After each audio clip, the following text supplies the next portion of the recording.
Assalamu alaikum wa rahmatullahi wa barakatuhu. Inna alhamdulillah wa salatu wa salamu ala rasulillah wa ala alihi wa sahbihi ajma'in khususan ala al-khulufa'i ar-rashidin al-mahdiyin amma ba'd. So, good evening everybody. Give me 1 second. Inshallah ta'ala, we're going to get all the way into it. Where's my, I messed up. I gotta get the comments. So inshallah, we're going to, so y'all, while I'm finished getting this, I got to get the comments thing. I don't know what I did with it. Y'all read this screenshot. This is some of our problem. Na'udhu billah. This is some of our problem. Let me see.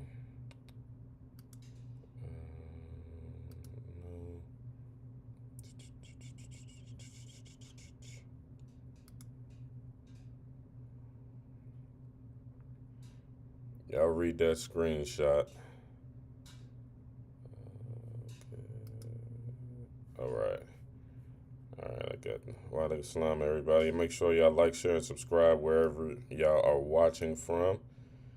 Instagram, YouTube, Facebook. Make sure, inshallah ta'ala, show the brother some love. We got a very relevant topic today. Very relevant topic. I'm gonna keep track of the comments. Inshallah ta'ala. And y'all know we're gonna have a whole session for the comments, inshallah.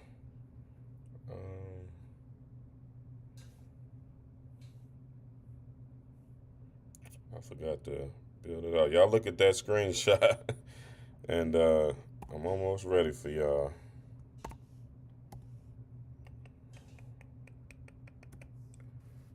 Okay.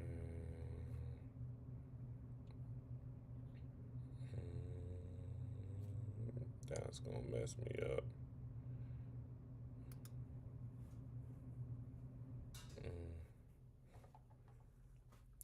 Y'all look at that. Y'all read this comment, and y'all let me know if y'all think it's something wrong with this comment, or if something not wrong with this comment.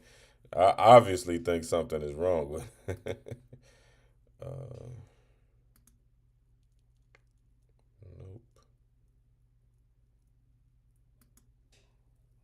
it's not working.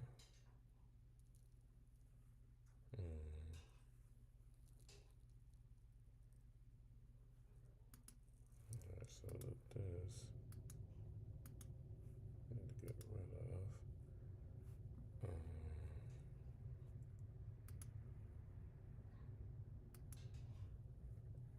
I'm working behind the scenes. Y'all give me just a moment.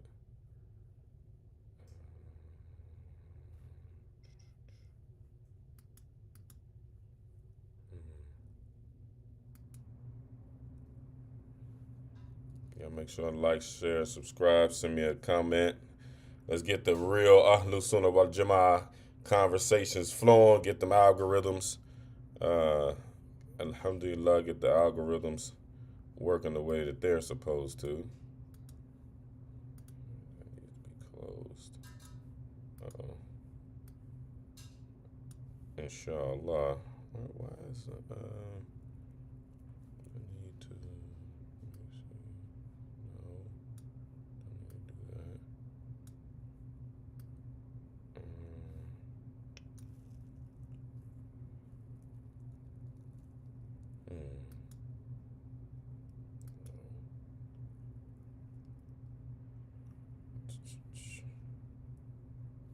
I think that's the wrong thing. I think it's supposed to go to this one. There it is. Okay. All right.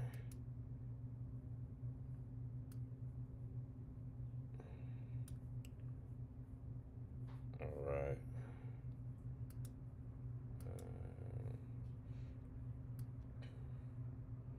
Okay, we ready now. Let's get to the madness.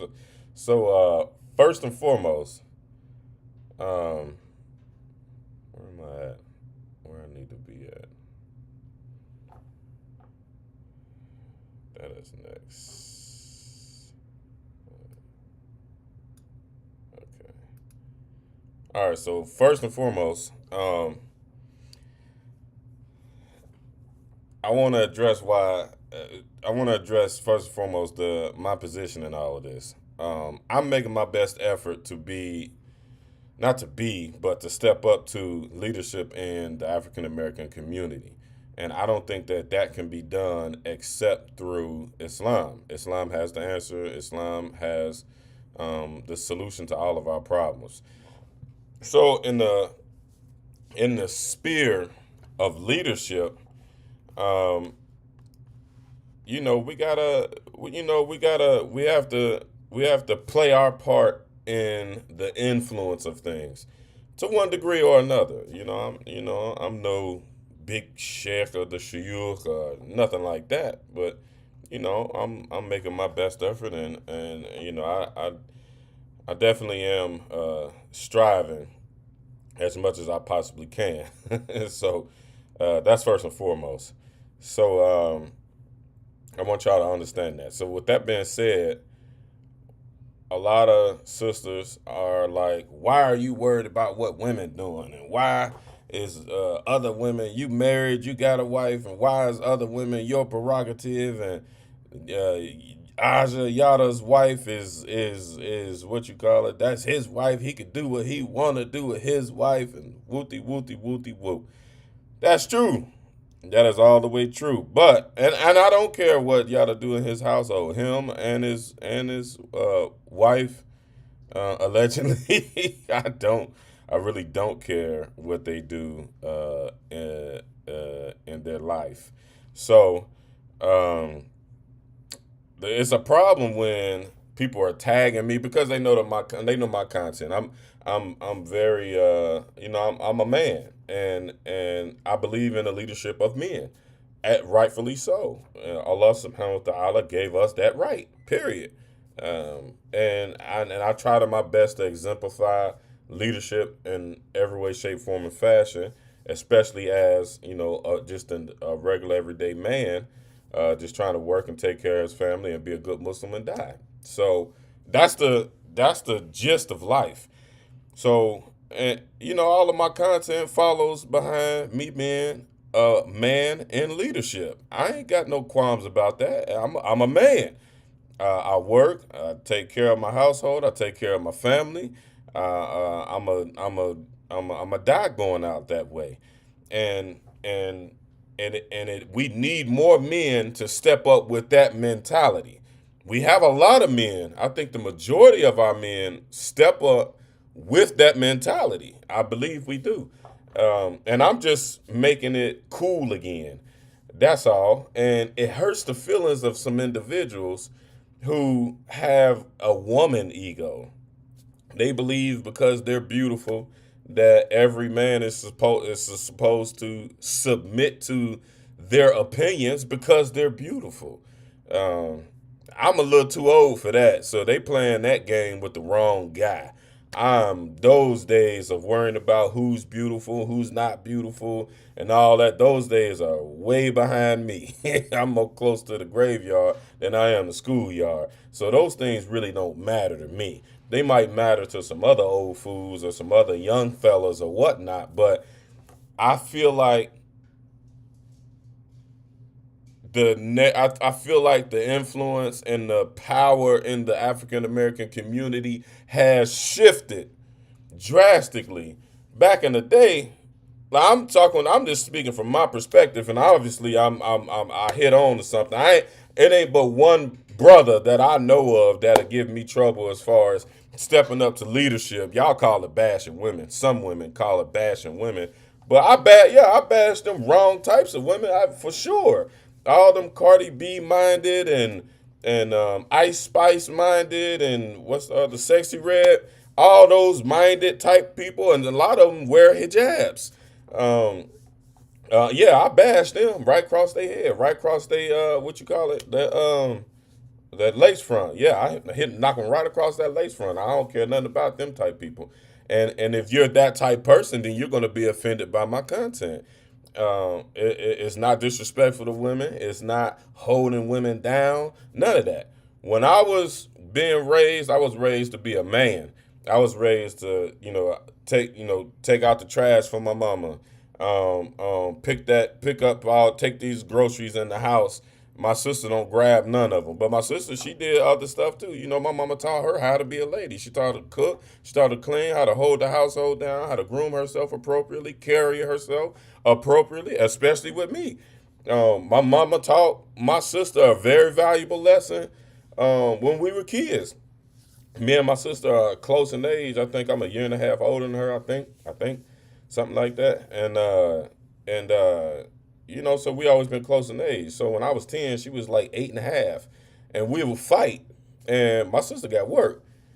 She would, she'd haul off on me, bow, right in the mouth. And my sister type person, you can't fight her like a girl. If y'all understand what I'm saying, my sister fight like a dude. I guess maybe because she grew up under me, but she square up, and throw them things. So you got to come at her right. And one time or another, I cracked her a good, I gave her a good licking. And my mama, she definitely got on me. It was like, that's your sister, and that's a girl, that's a woman, boom, boom, boom. And I was like, I felt bad, but my sister, she got work. I'm talking about, she won't stop, and she can't stop unless you make her stop. She's that type of person. So, one time I gave her a good licking, and she told me that she straightened me out. My mama straightened me out, and she turned around and told my sister, "If you don't want no man to put his hands on you, you don't put your hands on no man." And my sister went on and on and on about what I said and what I did, and I don't even remember what I said and what I did, but it was something that she felt that she had to get with me about it. And my mama gave her and me a valuable lesson. My mama let her know, you're not a boy. You are not a boy. And if you jump out there like a boy, you're going to get treated like a boy. Period. So, I grew up old fashioned with the gender roles. I was the dude always in the neighborhood. You couldn't say hi to my sister. You couldn't talk to her. I don't care if we lived next door to each other. If y'all was in the same math class, everybody knew if y'all said something to Brandy, here come Romeo. I'm a knock you out. Period. Don't say nothing to my sister. I protect her. I was raised like that. And my sister was the same thing with me. I couldn't put my hands on women. So any female that stepped out of line with me growing up or whatever, my sister came and took care of business. For sure.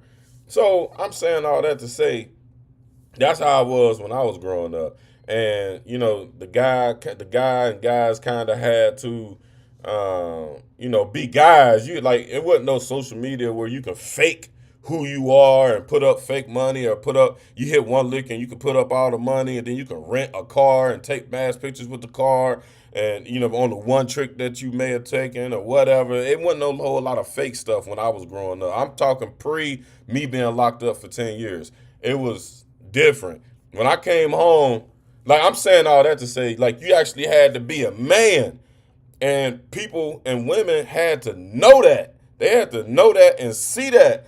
And they'll see it in your approach. And when you approach a woman and you want to get her number and take her out for a date, you got to really have a nice ride. You got to pull up on her with a nice ride. Your clothes got to be nice. It's got to be groomed. It's got to be brand name. Y'all know how it go.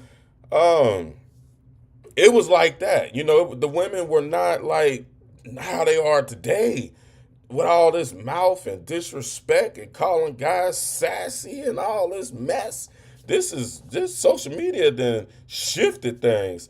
So when I came home from prison and I seen that women was just like running the whole entire world and the wrong women at that, I ain't going for that. As a man, I'm not going for it. And that ain't a shot against women. None whatsoever. Y'all, black women are the strongest women on the planet. That's hands down. Everybody know that. But they ain't supposed to be, and y'all are not supposed to be the leaders. Okay, and I know what y'all getting ready to start typing in the comments. Well, if men would step up and lead, hold up, let me throw the words. If men would step up and lead, then we wouldn't have to be lead. And if men were being masculine, then women wouldn't have to be masculine. Yeah, that's y'all's language. I gotta speak the throw it at you and catch it and throw it back at you. Y'all, that's y'all's language. That's the way y'all get it. I know that. Yes, and we're gonna touch on that. We're gonna get all the way on that. So um I do have a problem with me feeling like the women have uh um uh taken the leadership position. I do have a problem with that. And I'm working with me and my guys. We train in masculine, is that a word? Masculinism? That's not a word. Uh, Masculinity, that's the word. We train, me and my guys, we train in masculinity. We promote it amongst ourselves. I told y'all a long time ago, I don't know no bums. I know y'all know bums, but I don't really fool with no bums. I don't have no bums in my circle. Me and my guys is all steel. Some stronger than the others, but ain't none of us no slouches by no means whatsoever. So we working, and I'm definitely connected and trying to connect myself to a whole lot more men that we can get things to where they supposed to be. But this right here, what y'all see on y'all screen, it ain't gonna fly on my watch. Not while I'm walking the planet. We not gonna have black women talking like this. We not gonna do that. We not gonna do that in the least bit. Um, First off, this sister is way she is. I don't know. This is a whole lot of self hate right here. If you dislike black men, you dislike your pappy. You dislike your pappy. If you dislike you, and you might dislike your pappy because he might not have been nobody. He might not have been, worth nothing. And I get that. That's the case with a lot of women. I understand that. That's fine. But we all know that the bad examples that we've seen in our community on both sides is not the criteria. That ain't the standard quo. Y'all know that. If it wasn't for strong black men, we wouldn't be alive. Our people as a whole would not be alive today if it wasn't for black men. Black men, well, black women, y'all helped us out. Most definitely. Y'all helped us out. But it was the black man that kept the African American community alive and well. For the most part, when all the struggle was going on, it was black men at the forefront of that. Have we fallen off of that and got way far away from it? Absolutely. Positively, we have. And this is my position. I'm trying to rejuvenate this type of stuff. I'm trying to rejuvenate the Martin Luther Kings, the Marcus Garveys, the Malcolm X's, Rahmatullah alayhi. I'm trying to rejuvenate that. I'm trying to reinvent that. And I can bet y'all can't find me any of our civil rights mothers that spoke like this about their leaders. Spoke you might have got your heart broke by some player pimp guy or whatnot, but that ain't all black men. Just like all black women ain't sexy red and Cardi B's. They not. Cardi B not even a black woman. But they pass her off to be one to delude y'all. Wa alaikum salam to Allah Salih. Wait, what is this, Mujib? What is it? What do you think that it is? um, so just all that to say, coming through the gate, I'm all for what our women say that men need to step up. Our men need to step up more in our masculinity and our leadership all the way around the board. I'm all for that. But I'm telling y'all now, with that mentality, hold up, pointing the wrong way. With that mentality right there, it ain't going. We'll never get nowhere. We will never get nowhere. We need our women and our wives behind us. Do I need to remind y'all of when what I think is, somebody correct me in the comments? Was it the Battle of Badr when the Prophet Sallallahu Alaihi Wasallam's the Prophet and the companions alayhi salam alayhi salatu wasalam radiallahu ta'ala anhum, what wasn't it wasn't it Battle of Badr when when their women, they were weak. The Prophet Muhammad sallallahu alaihi wasallam and the companions, they were weak. They were for 12 years they were being oppressed. For 12 years they were being oppressed. Their land was being taken from them. They was being physically beaten and tortured. This is so beautiful and invigorating for African Americans, because this is exactly what we went through. That systemic racist oppression. This is in the Sunnah. This happened to the Prophet Muhammad sallallahu alaihi wasallam. Notably, Bilal, the most popular, the Muadhin, Bilal. We all know the famous story about him. When the racist pagan Arabs felt like he's a slave, like he ain't allowed to choose his own religion and choose who he's gonna follow. He ain't allowed to do that. So, oh shoot, my cup is empty. So, they kidnapped him, locked him up in chains, threw him out in the middle of the desert, and dropped the hot rock on him, and he didn't budge. This was our people. That was a black man that did that. Okay, now was it not the prophets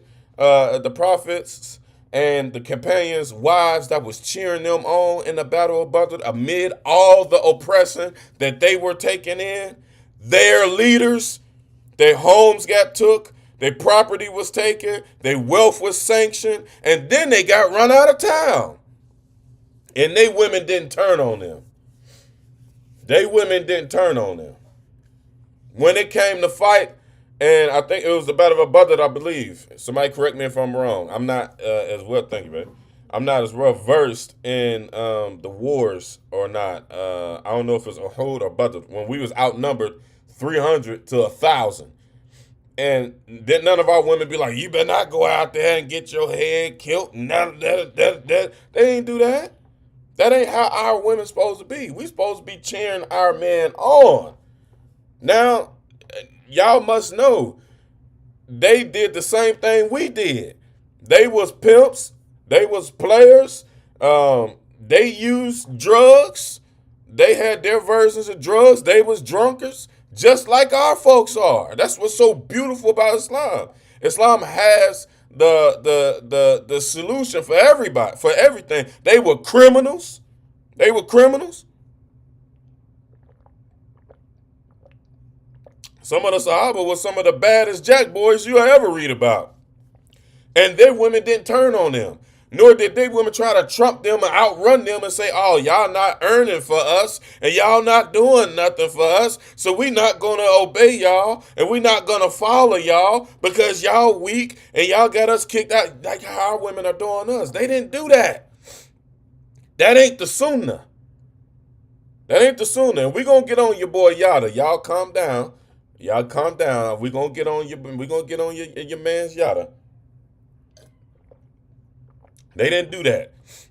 It was times when y'all know the best of all of mankind, Abu Bakr, Uthman, and the Prophet Muhammad alayhi salatu wasalam, radiallahu ta'ala anhumah. They famous hadith. They was wandering around at nighttime and they seen each other. They all left the house. And I'm paraphrasing these hadiths, y'all, for the sake of brevity. They left the house, and each one of them left the house individually. They didn't plan to meet up. They left the house, and I think the Prophet Muhammad sallallahu ran into Abu Bakr, and then they both ran into Uthman. It was vice versa. Somebody correct me. Um, and they asked each other, what y'all wandering around at nighttime for? They was like, "I'm hungry. I'm trying to find something to eat." And Prophet Muhammad said the same. He said, "Man, that's the same thing brought me out the house." Abu Bakr said, "Same thing brought me out the house." These are the people who are promised paradise. Promised paradise. Had multiple wives, dare I say it. Had multiple wives, and at certain point in times and period, didn't have no money to feed them multiple wives and the family and their big families. So y'all can stop with all this struggle love, hashtag struggle love garbage. I don't know where y'all got that from. It didn't come out of the Sunnah. Black women, black Muslimat, your job is to look at the Sahabiyat and behave like them. Not to look at Sexy Red and Nicki Minaj and all these people that they pushing in front of our eyes who are truly not successful people. Your job is not to follow them. Your job is to follow the Sahabiyat. And on top of that, y'all got the Christian women, the black Christian women looking at y'all. Y'all doing the stuff. Y'all are physically embodying the stuff that they were supposed to been doing before y'all even became Muslim. So they looking at y'all like they looking at y'all for leadership. And y'all imitating them. And they looking to y'all for leadership. Y'all are the ones that are getting married mandatorily. The Christians ain't getting married no more. They sneaking and creeping, boyfriend, girlfriend. This is part of their deen now. Y'all are the ones that's getting husbands because of your faith, because you believe in Allah subhanahu wa ta'ala. Y'all the ones that are getting husbands. All the women are looking at y'all. Y'all got to understand the position that y'all have. So with that being said, and y'all know y'all have realizing now that y'all know that y'all got the influence and that y'all are the queens, the real queens, y'all need to look at the Sahabiyats. Don't look at Cardi B and Sexy Red and them rap songs. It sounds good. Knick, knack, patty, whack, give a dog a bone. That's it. It don't hold no weight whatsoever. It sound real slick. Struggle love. The best of us, the Prophet Muhammad alayhi salatu wasalam, his wife, the best of women, of all women, the leader of paradise, the leader of the women in paradise, your mother, my mother, Aisha, I know I said that 3 months would go by and they wouldn't turn the stove on because they didn't have nothing. That means they didn't have nothing to put in the stove. Hashtag struggle love. What are y'all talking about? Wherever y'all got all this material, this feminist materialism, I don't know where y'all got it from, but y'all need to ship it back to Amazon because y'all did not get it from the Deen. Y'all didn't get it from Islam, none whatsoever. So with that being said, and I'm gonna get to the comments. I got a little quick presentation. I got 6 slides that I want to give to y'all. And y'all see this madness. Now, may Allah subhanahu wa ta'ala guide and bless this young sister.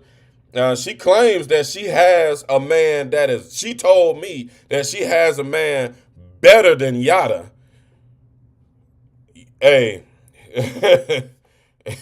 Yada is a sucker. So if your man is like Yada, your man is a sucker. And y'all can go and sit with the shuyukh if y'all want the whole, big Sufi thing. I'm an OG from the hood that became Muslim, and I read a lot of books, and I'm trying to get my life together, and I'm gonna speak the language that our folks need to speak. If your man is like Yada, he's a sucker. He's a sucker. Yada is a sucker. Y'all shouldn't want no man that's sweet like that. Put it like this. If I brought Miss Niecy, my mama, if I brought Miss Niecy on here and I told Miss Niecy that I say I had 5 businesses and before I met my wife, and I say, yeah, ma, and in order for me to marry this woman, I have to give half of my businesses away. Number one, that gotta be a lie. Y'all wake up. Wake up. That has gotta be a lie. Ain't no way. Number one, he flogging. He ain't got the type money he tricked y'all into believing that he had. And I'm a small business owner. I'm a small minority business owner. Got two of them. Working on the third. Third getting ready to launch, inshallah ta'ala, very soon. And it's a business that I'm funding for me and my wife. We funding this one together. Together. For generational wealth purposes. And the second business has both her and my name on the LLC. We 50-50 on that. The yard barber, the one I came into it with, she not on that. That's mine. She not on that. Now I could put her on it, and I've actually offered to put it on her. She don't want it. She don't want that. She don't want to do no landscaping, and she don't want to manage it. None of that. She don't want that. She want her own business, but she not on it. Nor did she make it a stipulation that I had to give her that half of that in order for her to marry me. Now, just think about what kind of. Now, first and foremost, Allah forbid, if anybody breaks up, if anybody gets divorced, she leaves with half of his wealth, and he gonna have to pay child support, and he gonna have to pay alimony. That's just not a smart business move on behalf of a man. Do you know if I told my mama that, man, she would, what my mama would do? What would you want your son? We got a young teenager. We trying to groom him for marriage. We putting him on. My mama helped me get put on with my business. I'm her son. She helped me coming out of prison. My money, our wealth, our resources, everything going into our young man. We're going to help him, inshallah. I'm going to show him business. I'm going to show him everything that I learned. I'm going to help him get married. Don't you know I would smack him so hard across his kufi if he told me he was going to give half of his business away for a mahar, for a sister? I would smack his whole kufi off his head. And I would keep smacking it until he changed his mind. Wallahi, that is dumb. Number one, it's going to decrease the amount of money that's coming in their household because that's not a tax write-off. Oh, my wife's dowry was half of all of my business, half of all of my fortune. So now, and we can't bet on a woman like that flipping that money. So I don't want to hear no women talking about, oh, well, she took that money and bought him a $10 million mansion. Give me a break. It's not logical that somebody going to take $250,000 and flip it into $10 million in a year or even 2 years. And if they did, why are they taking pictures and letting us know how much money they got? Why they not running court? I don't care nothing about that sea moss and that seaweed and them sticks and them rocks that he's selling to people and stuff and that creek water. I don't care nothing about none of that. Give me the game. How did y'all take $250,000 and make it $10 million? Then I would be an advocate for Yada. But y'all so lost in the sauce with this reality TV crap. Y'all think that this stuff is real. Y'all think this is real. That's not even a smart business move. That don't make no sense. What they say? Shea Butter. I thought somebody said Shea Butter. That's your name. Your name is Shea Butter. What's going on? Sound like sister. Why would y'all even want a weak man like that? That'll just give you half his money. So if it don't break up, or if you decide as a woman to get on some mess, you out of there with all that money. How he gonna get remarried? Then he gonna be down here with me, complaining about the high dowries and the high maintenance that women are demanding. He gonna be down here with me. I bet you won't post that when that happens. Not wishing that him and his lady break up or none of that, but I ain't nobody. I don't control the color, so I don't believe in no speaking nothing into no existence. And if you believe that you can speak something into existence, I am commanding you to walk in the bathroom, look in the mirror, smack yourself in the bathroom, in the mirror. Now, if you believe that you can speak something into existence, okay. Going forward, it's not a good business decision. If you give away half of your ownership, who gonna pay half of them taxes, all them hundreds of thousands of dollars of taxes? If she's not generating for that other half of that business, when those taxes come due round, who's gonna pay it? So you mean to tell me I gotta pay 100% of the taxes and I only own 50% of all the businesses? That don't even make business sense. That's stupid. I won't want to give my half of my. I actually own a business. Dude don't own no business. He owns a camera phone and a social media account. That's what he owns. Actually own a business. I don't like to hire an employee that ain't gonna give me my $25 an hour's worth, let alone just signing away half of everything, my blood, sweat, and tears to to my whole. This is going to my kids. I got kids, me and y'all that got kids that don't belong to the wives that we with right now. I ain't even giving my kids half of that until they can show me that they can hold it down. You mean to tell me that as a condition for her mother that you got to give her half of the all the businesses, and then he said he had to buy her a 7-bedroom house. Who gonna pay the taxes on that? That a 7-bedroom house. I don't even know where that fool from. A seven, and we talking real life, y'all, not social media. I do this stuff for real. We mortgages, we do this for real. We gonna be real people. Who is paying the property tax on that $700,000-800,000 house, and she ain't generating no income? What? Man, 99% of the women in this on this podcast and in the world would be fine if I didn't sign no businesses over to her and I already owned a 7-bedroom house and she just came and joined my kingdom and I just continued to take care of everything. And if she said that, hey, I got a business idea, I say, here you go, I'm gonna fund it. Y'all would accept that.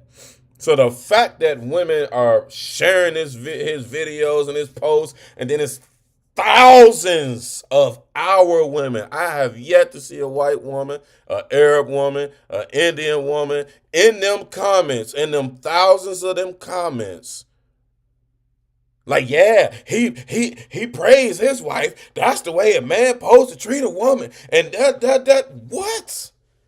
He ain't treating that woman. Not to mention he got several domestic violences against the girl.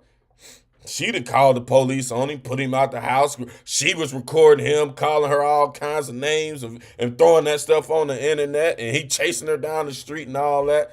Like, come on, man. Come on. Ain't no way in the world. Ain't nowhere in the world y'all sharing that. It's an older couple. I think his name is John Ramadan. Y'all might know him. He's a imam down in Alabama. Every Friday, he posts a picture of him and his wife, and I think he'll tag how many years. I think they've been together like 50 years. Muslims. And they've been Muslims for about that long. 50 years. And I think they mid-70s. Man, he don't even get 100 likes. And he's Muslim. He's an imam of a masjid with a black Muslim woman, and he's doing his due diligence by putting knowledge in the community. Y'all ain't make him go viral. Why? Because he didn't say that he gave her a 7-bedroom house and 50 cars and all this garbage. But the Muslim sisters made Yada, who we don't even know if he Muslim or not. I don't know nobody who said that they saw him take a Kalima Shahada. He got everybody so tricked. He dressed up in some Muslim clothes and put some dhikr beads in his hand, and his wife was half naked with dhikr beads and said that garbage, and we falling for it. That's the 52 fake out. That's the 52 fake out. He's an FBI agent as far as I'm concerned, and I'm involved and acquainted with the leadership in the black community. His name does not come up. So all of you women that think that he is the example and this is the way that it's supposed to go and la la la whoop de woo, y'all are sadly mistaken. I don't know where you got it from. Now let's get into the presentation. First and foremost, I want everybody to understand that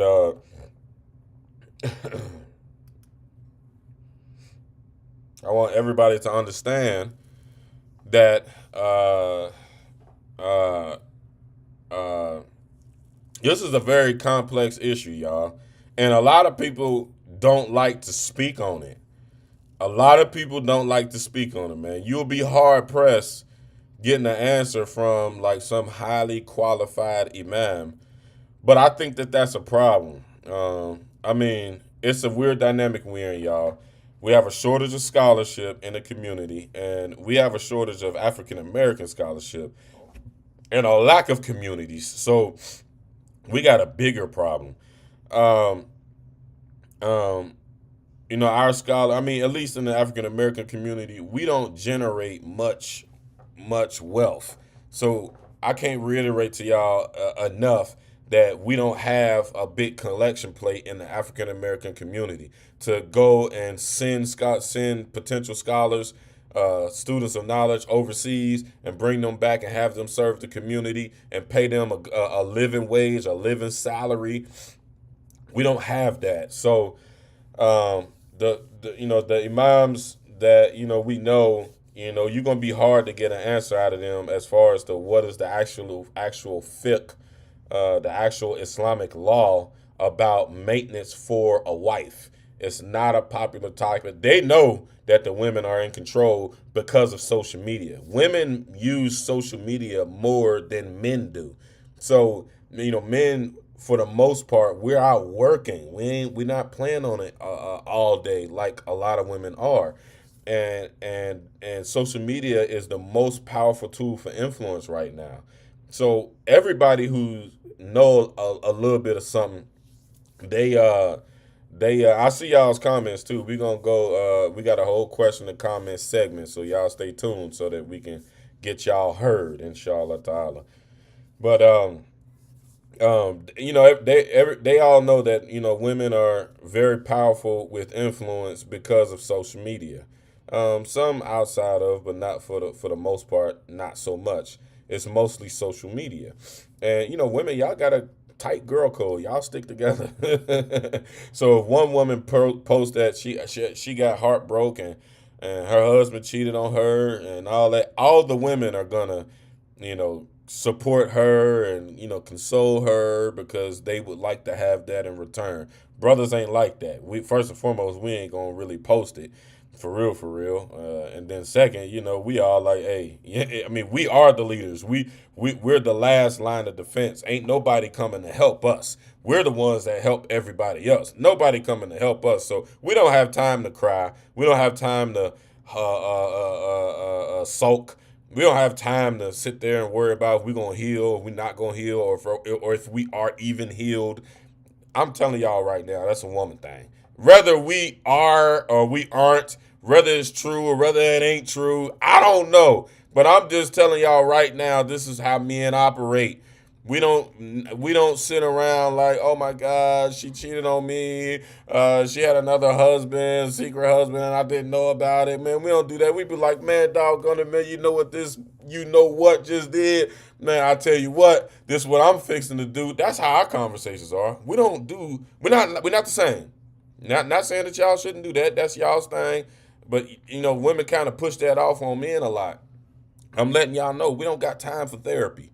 We don't got time to sit there and complaining about our problems to somebody who can't make our problems go away, a therapist. We don't got time for that. We still gotta, especially if we just lost a marriage, because a man loses the most.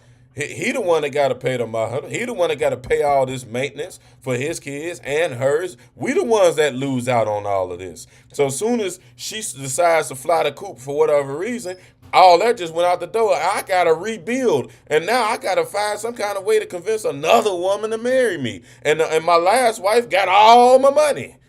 So we ain't sitting around worrying about if my heart is still broke or if it ain't still broke. But jumping off of that sidebar, we don't, we're not as acclimated with social media as women are. So, the imams are not gonna, they're not volunteering this type of information. And I find great pride in bringing light to controversial issues because these controversial issues are a problem for the masses, for the layman and women. And I'm amongst them. I have a lot of these problems, and why I research them and I gain knowledge about it so that I can move better. and I want to impart it. That's what my content is all about. I'm imparting my experience with my knowledge and what knowledge I've gained, because this Friday khutbah is always about making salah and fasting during Ramadan, or how many days away Ramadan is, or give sadaqah to the masjid. That those are the popular topics that you pretty much is going to hear about, or something that's very general. It ain't really dealing with a lot of the problems that's in the community. So that's what y'all gonna find here on the content, on my content anyway, inshallah ta'ala. So the word Bismillahir Rahmanir Rahim, the word nafaka, this is the word that is referred to in Islamic law. It's called spending. It's the same word as nifaq, or hypocrisy. Those two words are related, ironically. I'll leave y'all to the Arabic class on what is the relation between spending and hypocrisy linguistically in Arabic. So nafaka is spending, a man spending. And it's actually the word that's used in the Quran, as we're getting ready to see, inshallah ta'ala. So Allah subhanahu wa ta'ala said this. These are the words of our Creator. We're going to start here, okay? Allah subhanahu wa ta'ala said, Bismillahir Rahmanir Rahim, لينفق ذو سعة من سعته ومن قدر عليه رزقه فلينفق مما آتاه الله لا يكلف الله نفسا إلا ما آتاها سيجعل الله بعد عسر يسرا صدق الله العظيم. So Allah subhanahu wa ta'ala said, let the man of wealth provide according to his means. As for the one with limited resources, let him provide according to whatever Allah subhanahu wa ta'ala has given him. Allah subhanahu wa ta'ala does not require of any soul beyond what he has given it. After hardship, Allah subhanahu wa ta'ala will bring about ease. You gotta read a lot of tafsir to kind of a lot of tafsir. Okay, let me reverse. I've read a lot of tafsir in regards to this matter, because it's a very relevant matter. It was most relevant to me because I was coming home from prison with nothing, and I needed a wife. So I needed to find out, where I stood as far as how I could maintain a woman and a wife, her kids, her family. This I had to know the fiqh of the matter. And this in our early lessons of fiqh, we learned that a true believer does not make a move, a decision, until he learns about the matter, until he learns the fiqh about the matter, the ilm of the matter, the hikmah of the matter. So I've consulted all of my ai except one. I sent this to him. Let me see if he responded. I sent this to him earlier. Nah, he ain't responded yet. He'll get back with me, but I'm pretty sure. I crossed every dot, every dot and every line and every T that I could possibly find, alhamdulillah, so that I can get a proper context for this ayah. It's a general statement, first and foremost. So some people who are savvy with tafsir know that this ayah was revealed about a particular instance, but I don't want to get too complicated with y'all. But this ayah and this type of sentence structure can also be used in a general purpose. Wallahu alam. I've learned that. So one big issue is we're getting a lot of propaganda videos. We have jumped. We've clung too much to the Islamic reels on TikTok and YouTube or whatnot, and Islamic podcasts and talk shows or whatnot. My podcast and talk shows, y'all see, I'm infusing knowledge every single time. I ain't on here talking just because I got lips, or just throwing my opinion around in y'all brains. I ain't into that. But with that being said, I believe that we've abandoned the masjid, we've abandoned the books, we abandoned the those people who can give us context on these matters. And if somebody's trying to be an influencer, yes, you can say the stuff then you can't, but they will say the stuff that Yada Man is saying. They will say that stuff because they trying to be an influencer, y'all. They trying to get paid off of this stuff. The social media is a very lucrative hustle. We have to know how to separate reality from a hustle. This ayah alone destroys his post, and it destroys the mentality of all the sisters that was in those comments cheering him on. So he made it conditional in his statement that a man must do X, Y, and Z. What y'all know what he said on his post. A man, he basically said that a man has to pay his wife a salary. There's a fine line between the understanding of nafaka and a salary. I don't even know the word in Arabic for a salary. Maybe one of the shuyukh or one of the students of knowledge can put that word in Arabic in the comments. But he's alluding to paying his wife a salary. So this ayah alone destroys that. So uh, uh, we should know, we should always strive to do what Allah subhanahu wa ta'ala says and not what the community, if the community is not hard on what Allah subhanahu wa ta'ala says. The influences that are coming into our community is crazy. It is absurd. Like, there's no basis in this, and we won't know this if we're on social media all the time. And a lot of our sisters are on social media all the time. And I'm gonna give y'all benefit of the doubt. Y'all looking at Islamic reels, but look at the problem with Islamic reels. They don't tell you, they don't give you the context. It's already a problem that this books like this is a tafsir. This is one of 10 volumes. And out of this, as thick as that book is, and these 10 volumes, that is still a snapshot of the matters of the Quran.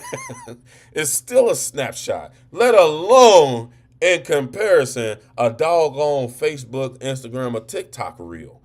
A 30-second video, a post. You cannot spin and wrap that into an understanding in Islam and then go wagging your finger on people on Facebook saying this is what men's supposed to do. This is what you supposed to do. This is the sunnah. Look, he got on the dashiki. He a Muslim. Look at his Arabic beads. That's what somebody said, not the dhikr beads. They said, look at his Arabic beads. And then he even referencing Arabs, said not only Middle Eastern men do this for their women, Middle Eastern men don't do that for their women. They do not.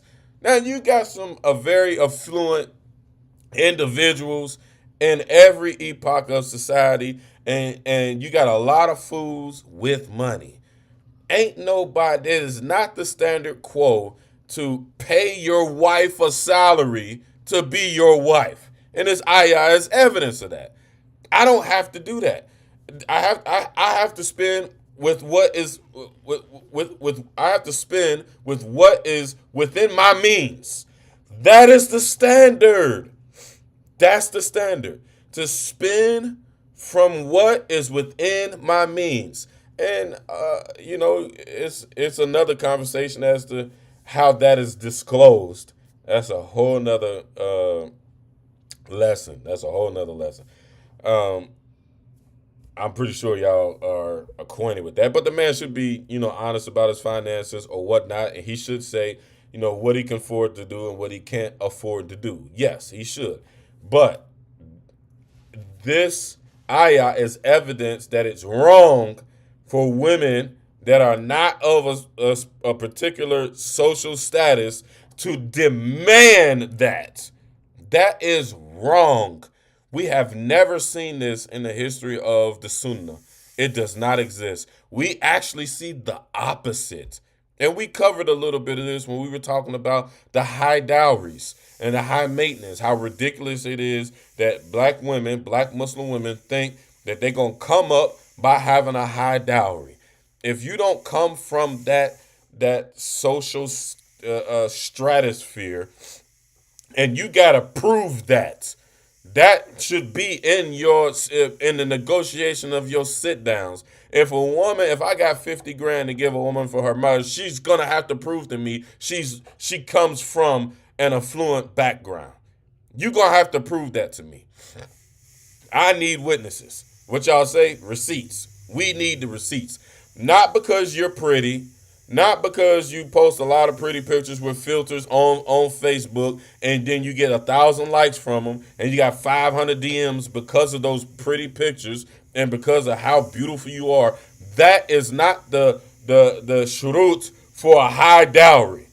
And sisters are abusing the fact that they can make their dowry whatever they want. We covered this in the video on the dowry. Go back and go through go on YouTube and check the Love Talks Lives playlist, and you'll see the conversation about the high dowry. We actually brought the fiqh. We put the fiqh on the screen. We put the Arabic. We translated it into English. We brought it. We brought all the haqq, all the hujjah, all the proof, like y'all love to say. We brought all of it. So we covered this already, and I have seen, since I went on a tirade about that, I have seen that conversation come way down on social media. Um, uh, the reason why the dowry can be there's no limit on a dowry is because certain women do come from more money than others. So if you set the standard one way or another, it wouldn't be fair to some women. If you set the standard low, it wouldn't be fair to the women who actually come from a high status, and that's not going to work for them. And if you set it too high, the women of low standard, they would never get it. So it goes both ways. That's the reason that there's no cap on the dowry and that there's a minimum of the dowry. And the minimum of the dowry is something, what your hand can grab and give you. That's the minimum of a dowry. But that is the fiqh of the matter. It's not a matter of, and we've never seen in the Sunnah where a woman was like, "Oh, I want 30,000." Why you want $30,000? You've never seen $30,000 in your life. You've never, ever, ever. Most of the women, and I'm gonna prove this. I'm gonna prove this. I don't care what y'all social media the statuses say. I don't care how many rap lyrics you didn't posted a story to. Vast majority of us don't come from that type of money. And believe me, I got the evidence. Men lie, women lie, numbers don't. And we know in reality, folks ain't just sitting on $30,000 a year and $20,000 and $15,000. Ain't no sisters really banking like that. So most of our families are. Y'all should go and look at the numbers for the net wealth, the average net wealth of black families. Vast majority. Vast majority. And the vast majority of people that I'm talking to on social media, y'all not in that Atlanta housewife epoch. Y'all are not. I wouldn't know y'all if y'all did. Those people don't mix with people like me. Those people are not friends with me. I don't have nothing that them people want. Or people that come from that Atlanta housewife epoch. I don't have nothing that they want. So the fact that you arguing with me on Facebook about how high your dowry should be and how high your maintenance should be, you are flogging. You are perpetrating. You don't have that type of money, nor do you come from that type of money. Them type of people ain't interested in nothing I'm talking about. They out enjoying their heaven on earth.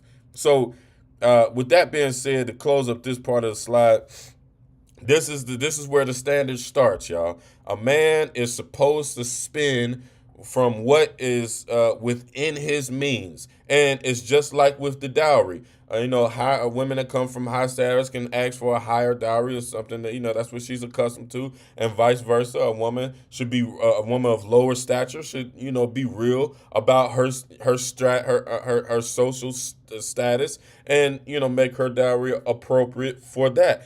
That's what you should do. Same difference with a man. Yeah, and I know a lot of women say. A lot of women say Malika silly. Yeah, that fool on there. That fool on there selling creek water to the people and think we supposed to be we drinking the Kool-Aid. At least Jim Jones gave us Kool-Aid. This fool selling creek water and creek moss and got rich off of it. Y'all go and look at the reviews on his business and look at how many people complained about how they put in an order and they didn't get it. This is haram. Y'all not supposed to be bigging up somebody who's a fasik. If he is a Muslim, that's a fasik. Being cheating on the business is haram.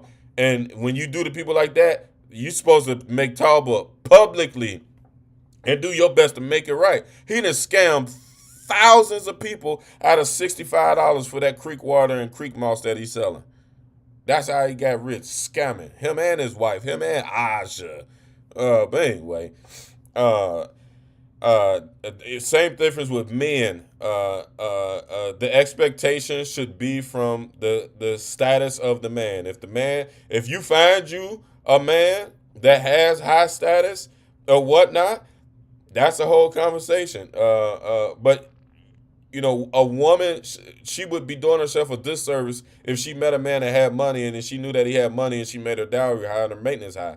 No, you can't make your maintenance high because, he should do some investigation and be like, okay, you live in this part of town, you come from this part of town, you worth this much. It ain't gonna work out if let's just be real, y'all. Quote unquote, not quote unquote, quote, I meet a lady. The lady lives up on Upper East Side of town. She's willing to marry me, and and she say, hey, I live on the Upper East Side of town. All I need is about $4,000 a month. That'll sustain me. I'm good with that. And I say, I can roll with that. If I knew that, we coming through the door knowing these things, and boom, there's the contract. Now, it would not be smart if this woman was like, I live on the east side. I live on the upper east side of town. And he's a good brother now. Oh, you can't now. You got to pay this. You got to pay that. You got to pay this. You got to boop, boop, boop, boop, boop, and start spitting it out. Then next thing you know, we got hashtag men need to stop going for women that's out of their league. Hear a lot of y'all saying that. Well, do you want to get married? That ain't the smartest thing to do, sisters, is to raise up the price as high as you can possibly go and have men bidding on that. That ain't gonna get you married, and that's the name of the game. The name of the game is not to get your bills paid. I'm getting a lot of, what do y'all say? It's giving, I just want my bills paid. That's all I'm hearing. I'm not hearing nothing. When you find a man who has a high Islamic value, he's going to bring Islamic value to your life. You better figure out how to make that work. Or keep arguing with me about all the dogs that have been in your house. Which one you think is going to be better? So let's go forward on this slide, inshallah ta'ala.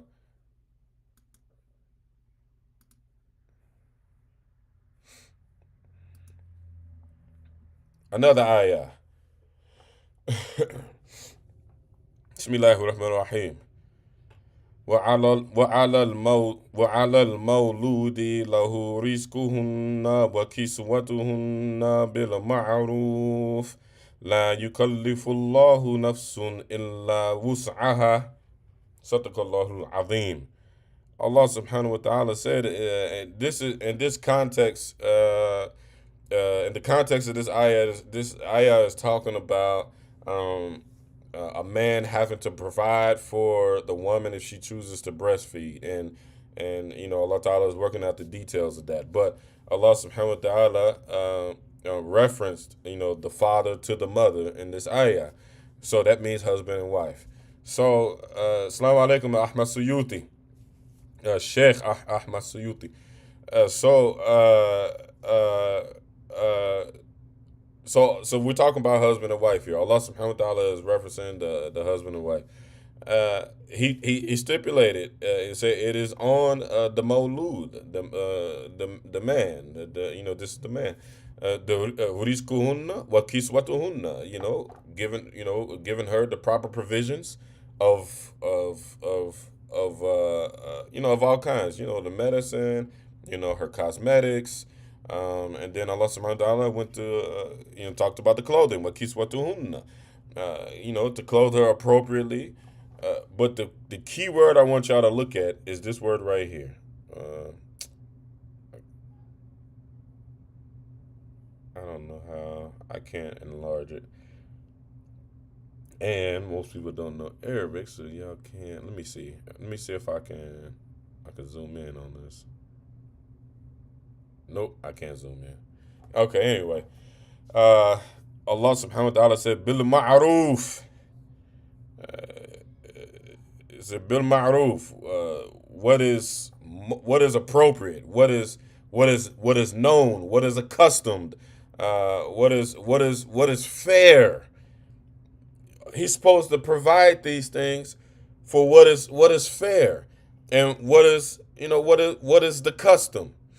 What is the norm? The cultural norm. The cultural norms. That's the word. That's the way I want to translate this. Wallahu alam. The cultural norms with what is fair. Allah subhanahu wa ta'ala didn't command us, didn't advise us to be extravagant like your boy Yada did. Extravagance is frowned upon in the Quran. Allah subhanahu wa ta'ala said that he does not love the extravagant one. This is wasteful. Allah subhanahu wa ta'ala said in different places in the Quran that he does not love the wasteful one. That is wasteful. There's no value in paying a woman a $250,000 salary a year. There's no that doesn't mean she's valuable. That's a waste of money. And if y'all say he's a real Muslim, why he ain't sending that $250,000 where it's needed? Because evidently he gave it to her to invest or to not invest. Some people say she invested, some people say she didn't. Well, that just supports their argument. But if she gave it to her, blank check, without no strings attached, this allegedly. How come he didn't do that? How come he's not doing that for all these masajid? How come he didn't call Masjid Muhammad in New Jersey with one of our black leaders, black leading imams, and give $250,000 to the Black Imams Roundtable? How come he didn't call Masjid Uthman Danfodio and call Amir Khalil and Imam Abu Muhammad and say, hey, listen, here go $250,000 for the masjid, for the ummah, for the community? Now, if he did that, I could see that y'all be saying he's a good man, he a good Muslim, and he gives value or whatnot. Come on, man. There's so much better that could be done with $250,000. And that is going to give his wife and him more value than them just giving $250,000 so she can go spend it on a bunch of bricks, a bunch of nothing, a bunch of clothes, a bunch of shoes, some trips, some social media posts. This ain't the deen, y'all. This is not the sunnah. There was a wealthy man in Islam, Abu Bakr as-Siddiq, radiyallahu ta'ala anhu. He was rich. Abu Bakr had that paper. Abu Bakr had that paper. Y'all talk to me about Abu Bakr. Don't talk to me about Yada. Talk to the men about Abu Bakr. Wave your finger at me. Give me the sexy red finger about me not being like Abu Bakr. Don't give me the sexy red finger for me not being like Yada. Why I say that? Who is Abu Bakr as-Siddiq?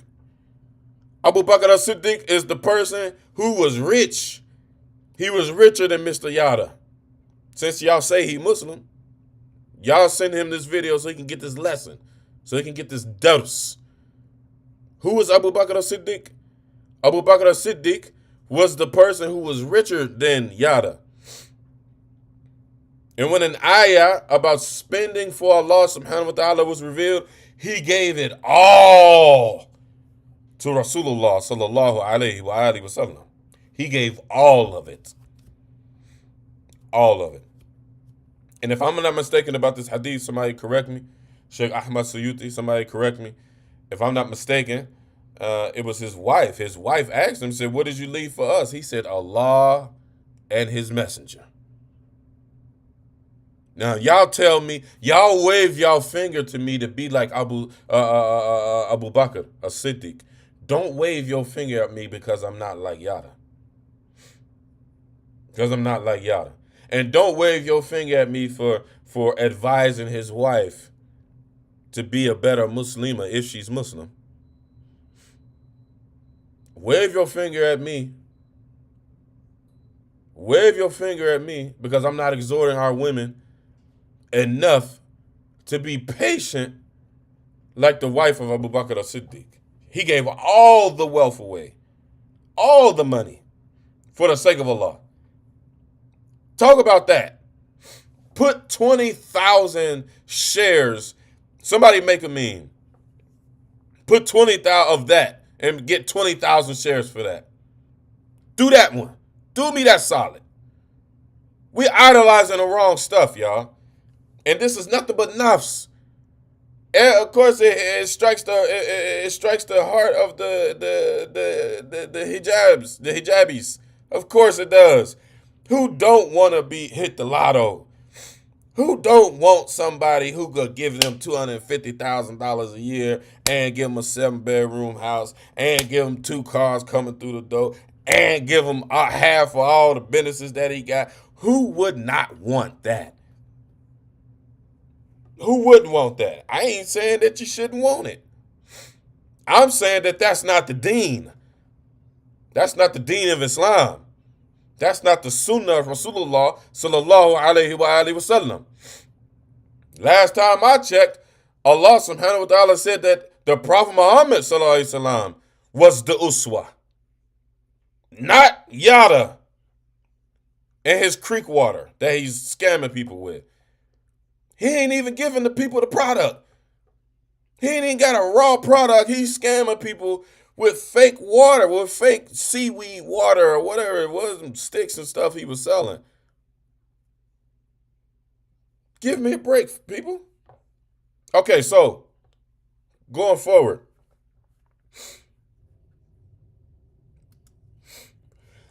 We're going to go to the numbers of why we should come back to reality. In this slide, this is an excerpt from a study. I want in the next couple of slides, the next 2 slides, I want to impress upon y'all why we should come back down to reality and why we are not like Yada and Aja.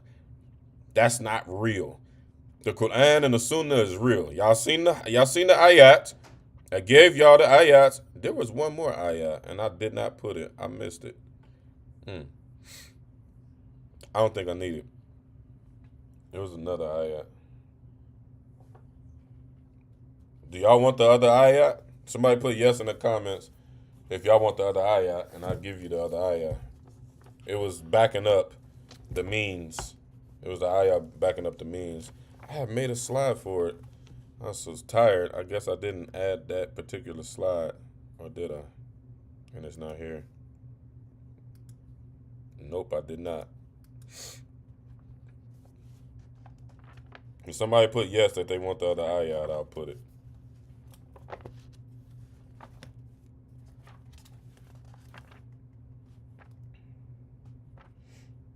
Okay. All right, so let's bring this conversation full circle. First and foremost, y'all seen the ayah.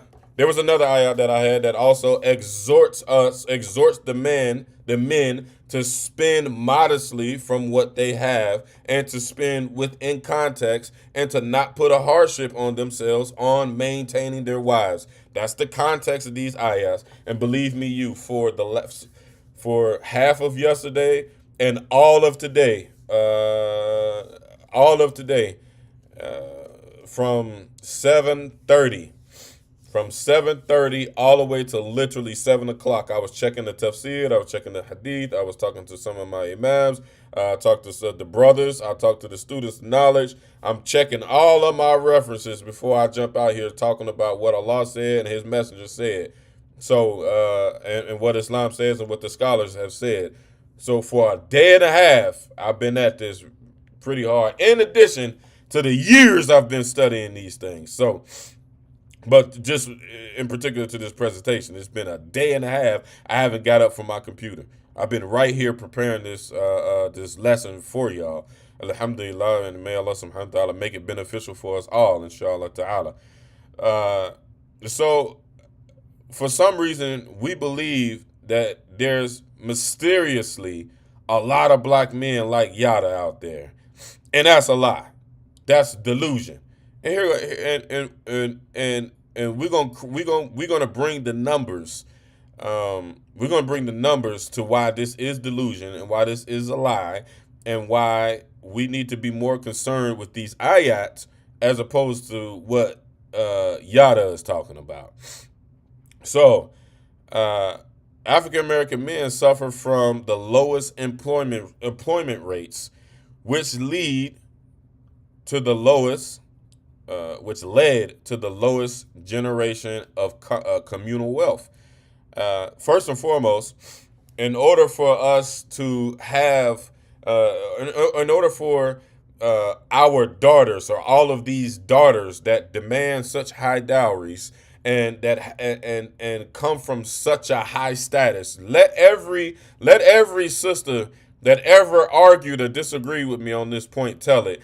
Every one of them comes from a high background, a high status, and they very may well could be. But they would be the micro minority, not just the minority. They would be the micro minority.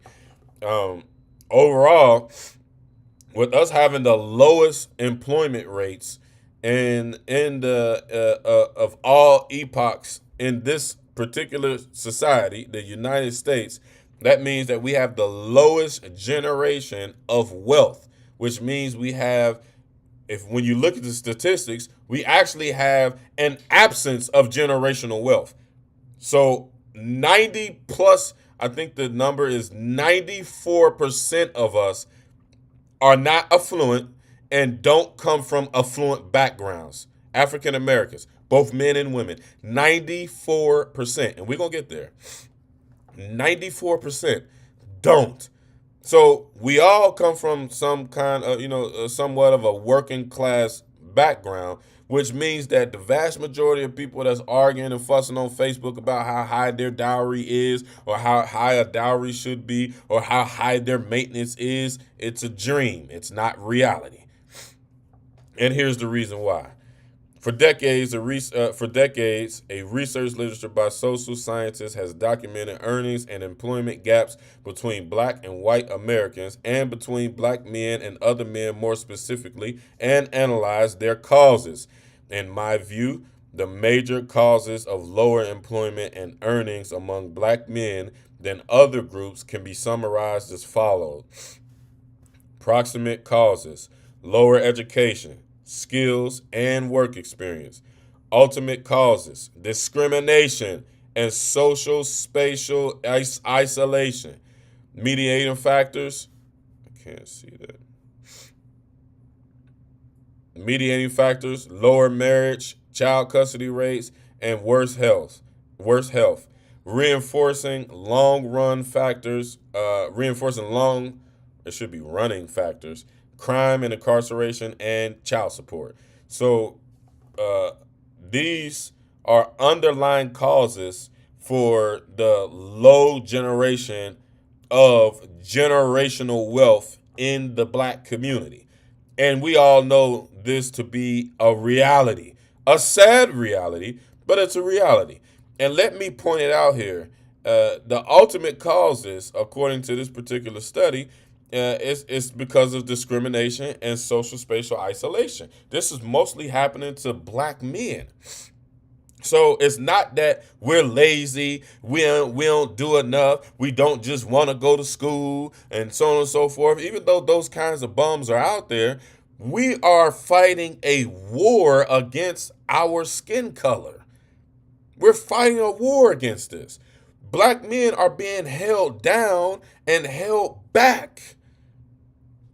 Only Allah Ta'ala will be able to free us. We got to be okay with what we have. And it's a miracle that we do have what we do have. We see black folks driving Cadillacs, and we can get a nice apartment on the Upper East Side of town. More black home ownership is starting to grow a little bit, just a little bit, even though African Americans have the lowest rates of home ownership out of all epochs of people. It's all of this stuff is interconnected. Now we talking microeconomics. I know this stuff is a little bit complicated, but this is all connected to these goofy Facebook posts, y'all.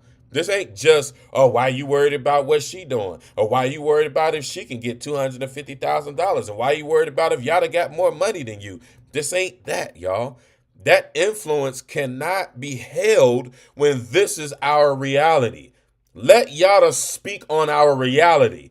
Let Yada give us game, give us the way that he was able to afford to pay his wife $250,000 a year. Let Yada do that. Not let Yada do the thing that rappers do. Bling, bling. He blinging on us. He's stunting on us.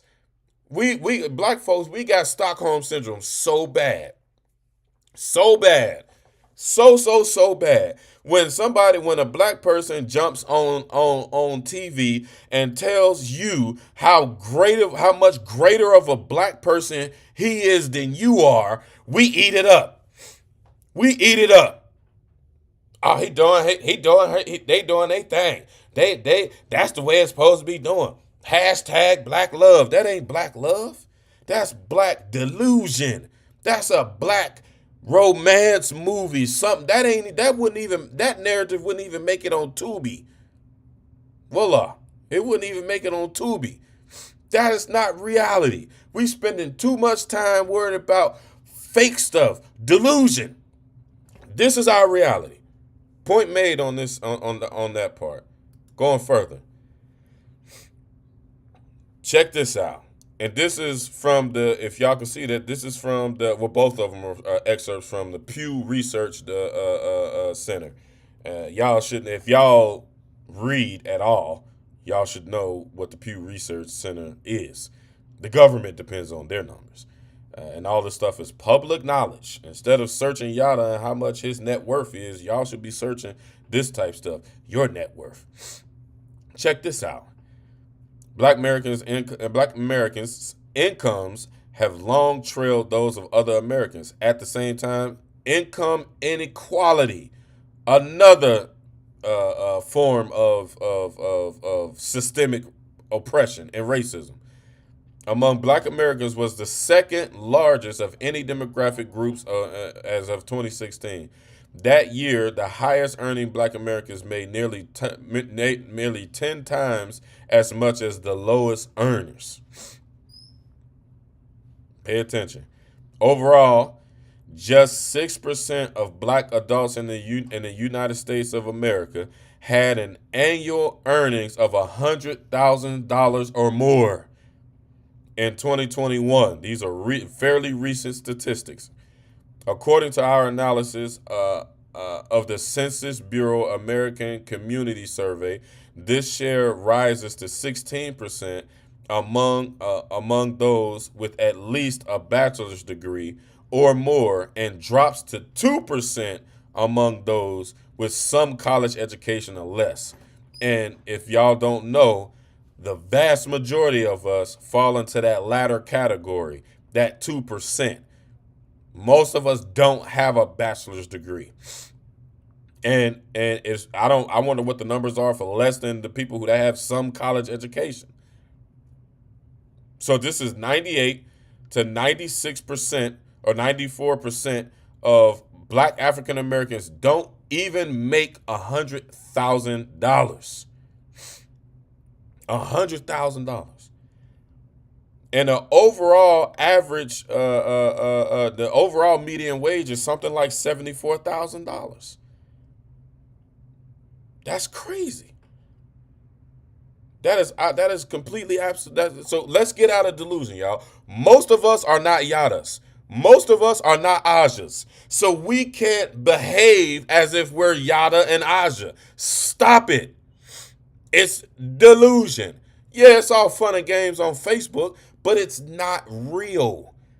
And I highly doubt that I've been arguing with the some of this 6% in the country. I highly doubt it, and it ain't nothing wrong with that. I'm not in that 6%, and I work sun up to sundown. I'm not in that 6%. So it ain't nothing wrong with it. We doing our best. Everybody's doing our best. But we cannot advance as a people as long as we don't understand the assignment. The assignment is not the vast majority of us don't make a wealthy living for ourselves. So we're still supposed to, percentage wise, behave like yada. A brother like myself that's barely clearing six figures a year, barely clearing six figures a year, and or close to it. I can't afford to pay my wife half of a substantial percentage of what I'm grossing, and I'm just like everybody else in the country. I'm just like everybody else in the country. I'm on the other side of that 6%, just like everybody that's watching this. I'm on the other side of it, trying to make ends meet. We can't. What if my wife had an attitude like Aja? I wouldn't have married her. We wouldn't be married. I photobombed y'all on my page when this whole argument started to prove to y'all that you don't need none of that. Allah Ta'ala still enabled us to take trips around the world and the country. Alhamdulillah. We've had some very unique experiences in Florida. We've met some very unique people. We met other people in other states, other countries. And I did all this, been on the other side of that 6%. Allah Ta'ala opened up some doors, and the other times the door was closed. We rubbing the pennies together and making it happen, just like everybody else. And we love each other. We holding each other down. I'm holding her down. She holding me down. And she watched me get up and tie my boots every day. And for the last year, she been getting up tying her boots with me, alongside of me. So if you can be real about your situation, then we can have this thing we want so bad called black love. You got to be real first. I remember when we first disclosed when she said for her dowry, all she wanted was to learn the Quran. Man, the sisters drug her. They drug her. This was 3 years ago. They drug her. This was our first dowry video. We done 3 of them in the last 3 years. They drug her. And guess what? As far as I can see, them sisters that was dragging her, they still ain't married. They was talking about 10, 15, $20,000 coming through the door and a trip to Dubai, and they got to buy me an Audi. Ain't none of them married, and they waiting for the right one. Well, you better be. Yeah, I don't know. We're gonna have to do a search on how to get y'all into that 6% that make $100,000 or more, and $100,000 is just. You just living comfortably, because I think I have it in the next slide, but the living yearly wage is only is $57,200 according to the statistics, the calculation. So it costs that much to live. So if you make $100,000 a year, 60,000 coming out, y'all got to survive off of 40 for the rest of the year. That's if you make $100,000. Not the folks that don't make $100,000. We in the rear. We in the rear. All of us is. So snap out of it. Boom. Here's your rearage. Here's your rearage. And this is the last slide. And inshallah ta'ala, we're going to jump in these comments. I'm right spot on at an hour and a half. And I'm going to make this real short. If you just play with the numbers that they put out of there, African American men on average, you see we only make. I love this website. It's called blackdemographics.com. I get a lot of my data from them. They take data on a lot of relevant things. As y'all can see, they track household income. They track how much black folks make a year, black women, black men, black youth. They track all types of stuff. It's a data analysis organization, and it's all black owned. I love them. So y'all check them out. Black. Y'all can see the emblem down at the bottom. Is blackdemographics.com. And I've cross referenced a lot of the stuff that's on their site too, just to make sure it ain't no clickbait. And I rock with them tough. But you can see the median income for African American man is $50,000 on the high side, and for everybody else it's $62,000. As y'all seen in the first slide, this all is recollective of the systemic oppression that black men have to suffer. If you see down at the bottom, black women only average $44,000 a year, $44,131. This is the numbers of that other 6%. On average, there's some of y'all that make 60, 70, 80, 85, $90,000, but that's still on the other side of that 6%. Out of the total percentage, only on average, that's the average right there. So most of the women that's hooping and hollering about how much status they got and how much culture they have and how they drinking the best wine and got red bottoms and pink bottoms and green tops and all this stuff, y'all only clearing about $44,000 a year. So how you got the right to ask me for half of what you make in a whole entire year and you don't even have that? These are the numbers. And how you got the right to ask me for half of what I make a year? And most black men are coming out of another relationship or coming out of another marriage and they got children from them past relationships. They still got to take care of them children. And they still got to pay that ex-wife or that baby mama child support. How are y'all making it this hard on us? And then y'all make it that hard on us, and then y'all tell us we can't lead. And we don't lead. And we're not leading. And we just sorry. That's not the case.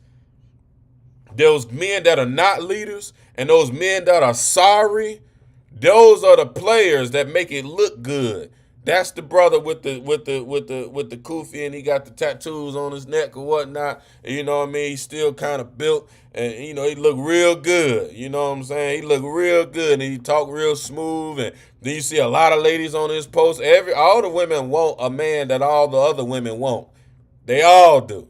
They say let me be the one to get him for somebody else get him. When they see it's a whole bunch of women giving this beautiful man attention. Them guys, them playboys is the ones that is dogs, that's dogging y'all. It ain't the average Joe that's at the masjid every day and maybe he make a Islamic video or two a week and you see him praying at the masjid, you see him wearing his work boots or whatnot and he posting at his story, he work at Amazon. You see him posting 5 days a week, he at Amazon. But you want the guy that make it look good to make you think that he's on the other side of that 6%.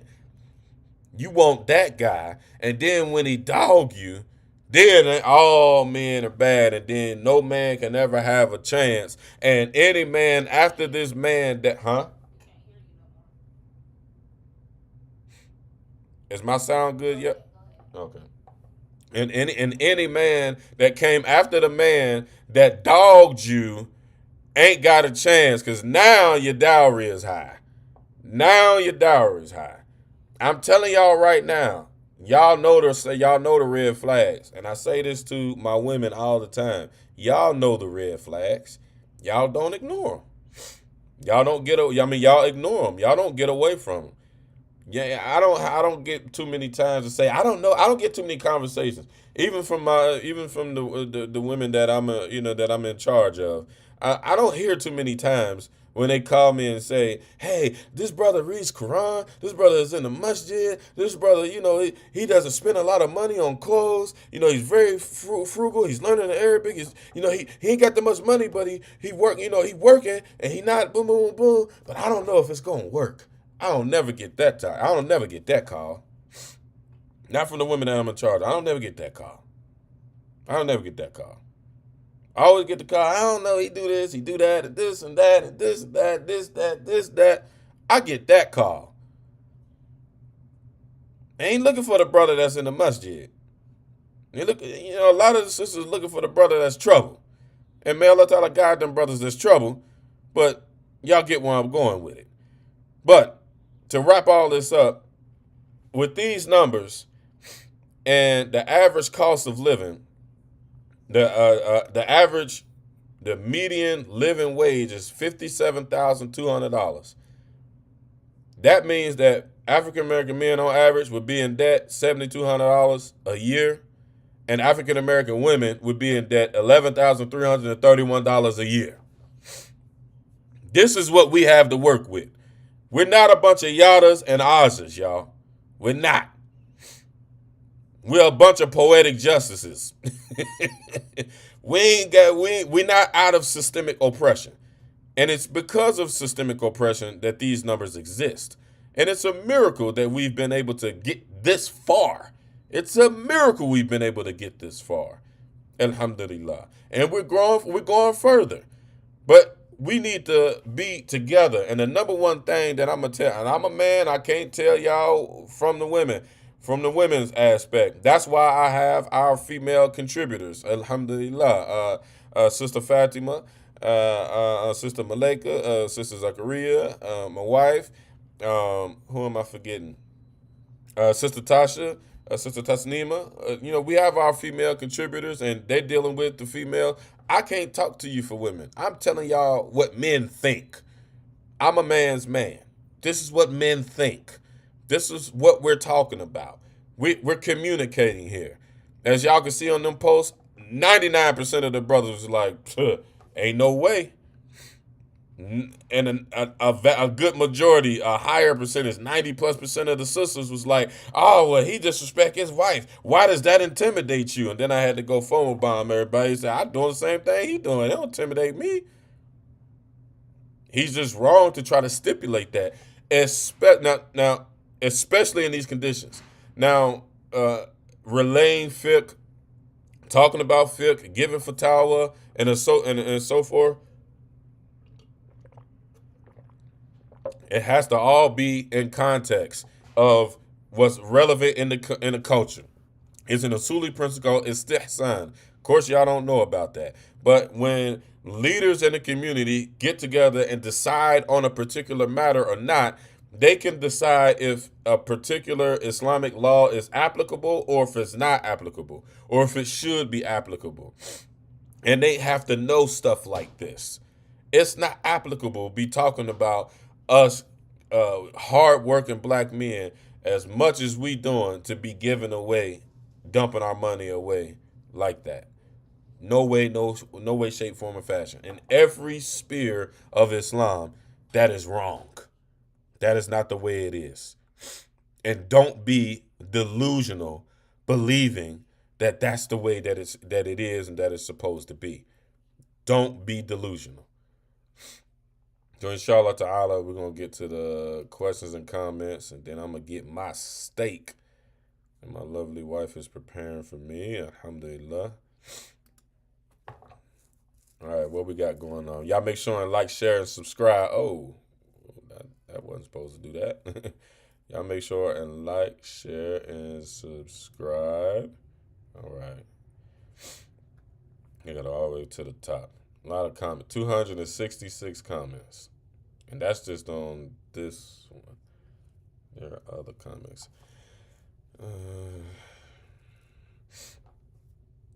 My name's everybody. I'd like to know the stats on that because it sounds like subjective conjecture and meaningless, diluted speculation. This was early in the show, so I'm pretty sure whoever said this, I hope we covered it because, those were the statistics. Some of them. I actually had several slides, but that was just 5 slides. It wasn't even 6. The first one was an introduction. But 5 slides, and that was still just an hour and a half, and I maybe didn't do the best job explaining it, but I ain't the brightest guy in the world, so I don't speak in a context to which people can't understand. So I'm pretty sure I hit on that. If I didn't, give me a specific question of what numbers you need to see, and maybe I can get them real time, or I know them off the top of my head, and I can point you in the right direction.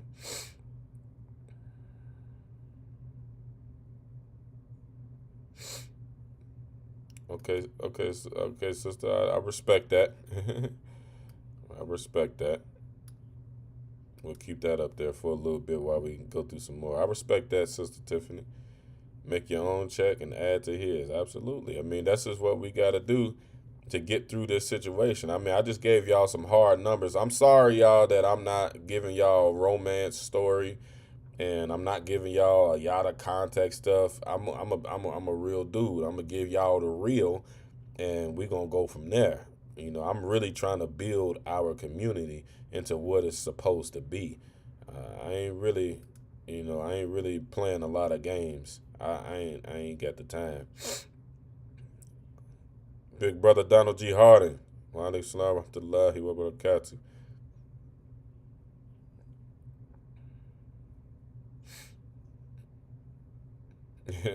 Tiffany said, always have your bag to the side also. Well, we take that with a grain of salt on both sides. The screenshot comment comes from a place of delusion. And Saudi mega wealth oil money is not 100 years old yet. That's true.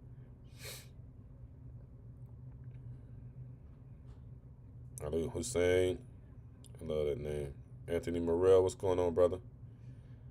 He can't present his situation as the norm when it's not. That's a fact. That's 100% fact. Sister Fatima, Divine Forcing, one of our female contributors. Alhamdulillah. Malika as well. That he is the leader of his home, so he does what he wants and feels is right for his wife. Yeah, that's true. I just got a problem with him making them stipulations, saying this is what men should do, and then giving those various examples. That is baloney. Robert J. Cameron, the way it's worded, that comment comes from a woman.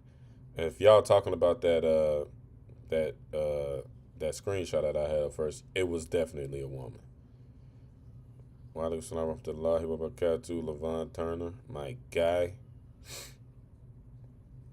Patrick Cooper, that's my brother right here. He said, off the subject, brother, I have an idea on discussion on Islamic burials and funeral homes that are qualified to do so, especially in Cincinnati, as we start to age and prepare our lives and put our affairs in order, which is doing the right thing for our loved ones that we leave behind. Yeah, you're right. You're right. You're right. We way behind on that.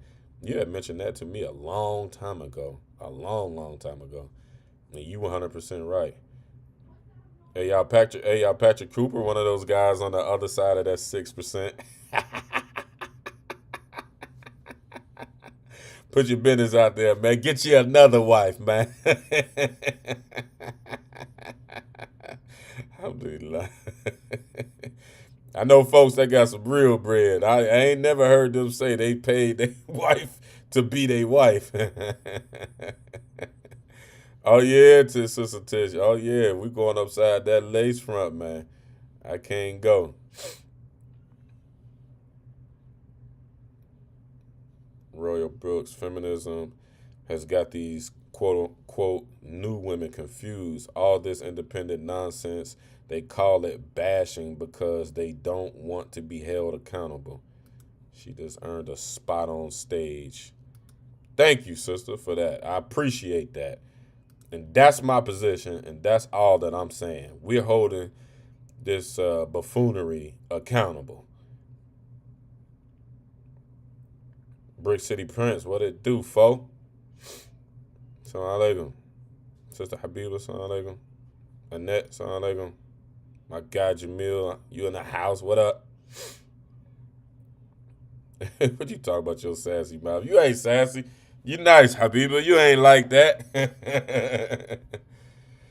Yes, Malika, all men are not leaders. And I say all the time, we ain't got to waste no time talking about the bums. We know that they're bums. We know that they're wrong. They do women wrong. They use women. They cheat. We know that. We building. We don't got to spend no time talking about them bums. That's a waste. No, black women not the strongest right now. the women of Gaza are, I would have to disagree. I would definitely have to disagree. I ain't gonna put one above the other, but black women have been dealing with generations. I'm talking about 400 years of oppression. Ain't no peoples in the world. The Gazans, may Allah subhanahu wa ta'ala preserve them and free us. The Sudanese, none of them ain't endured what African Americans have. I tell people all the time, I would love to have my very own country and my very own culture to fight, kill, and be killed for. I would love it. I would love it. I and my people don't even know who we are. We could, just the simple fact that somebody could say the Gazan women. We can't even say what our women are. We don't have no country. And at least they have, even though we have more material, so-called material values than they do, we don't own none of it. At least they own their dirt. We don't even own that. We don't have stop jumping. We don't have a country named after who we are. So I think that's the hardest thing to bear, but that's just my opinion. Word, this is a double-edged sword. A lot of these men are being raised by these same single mothers. Let's make it make sense. That's a fact. There's been a role reversal. A lot of men are lazy and not willing to better them to properly lead. Yeah, that's true. But that laziness comes out of depression that I find a lot of us men are in because of the systemic oppression. The black women are not under attack. Black men are. So y'all can get them nice nursing jobs and y'all can work in the office. Y'all not a threat to the racist establishment. Y'all not a threat. We are. So they work hard to put us down. When y'all down, y'all can get all types of public assistance and stuff. When a man is down, he don't get nothing. So a lot of men go into a deep depression, and it causes them to be lazy and live off a woman. And most of the guys that's in that situation, they not like choosing to live like that. They just stuck. There ain't nothing they can do. Then they go and commit a crime and try to hit them a lick and get themselves out of the situation and might get killed or catch a case. And now the situation is even worse. And then they survive that and then they come back out and it starts all over again. And it's even worse because now he got a felony and he really can't get a job.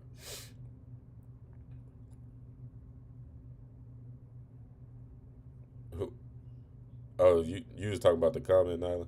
You said, who is this sister? Am I reading one? Huh? You was talking about the comments. Sister Fatima, go back when I hang this up and go back to the beginning of the video. I had put the screenshot on the video.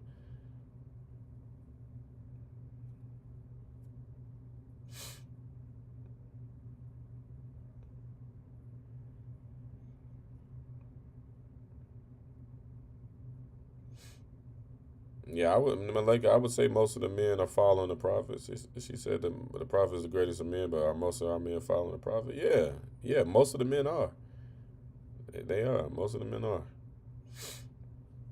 It's sad to say, Rashid Kyrie, what's going on? Tuned in from YouTube. I appreciate you. He said it's sad to say that women nowadays have been conditioned to act, think, and talk the way they do because of society's normalization. This mindset comes from women under 40 for the most part. That's the truth. That's the truth. Oh, okay, so it's the battle of the butter, so I was correct. Okay, I appreciate that, y'all. When the women were cheering on their man in the time of the Prophet sallallahu alaihi wasallam. Wajia Khairi, alaihi salam rahmatullah. Y'all got the same last name as Rashid. Are y'all husband and wife, or y'all just got the same last name?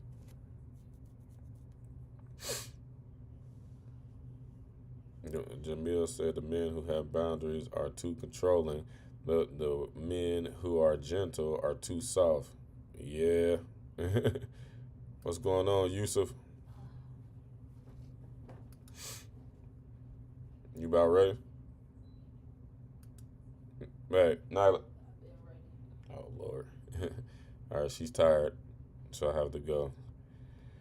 Uh, Somebody called the dude a sucker trick sap do youth. That's a fact. Okay, I gotta go. I can't finish. There's too many comments. I can't get through all of them. It's 273. Uh, the thing is, a lot of these women, Abdullah Bey, Assalamu alaikum. The thing is, a lot of these women who comment on those posts are hurt women who dealt with bums in their lives. So they read posts like yada, they get super excited. That's a fact. It's kind of like yelling in a dream, in a dream world, and it gives them some gratification thinking it's possible for her to have the same. Facts. Facts. I think I can't pronounce your name. Garbark, uh, Kriwi Garbark. I'm sorry if I mispronounced that. I'm pretty sure they got you together on who Yada is. There's nobody you need to know, but Sufyan Andalusi, Assalamu alaikum, Sheikh. Isn't this an issue of fiqh, Sheikh? Yeah, this is definitely fiqh. Most definitely is fiqh. Tiffany Millette, the dowry, does it have to be money? No, it does not have to be money. It just has to be something of value. Something of value. Preferably not money, and maybe some land, some property, a vehicle. Should be something of value, but money will suffice. The dowry. I'm pretty sure that's what she was talking about. Rashid Johnson, what's happening? Okay, so most of the people who frequent and comment, I'm just gonna skip y'all for people who might not. Uh, Tamari Hillman, I got some Hillmans. That's my cousins. My cousin. She said they are not real Muslims. It's all for a clickbait. I'm willing to bet that.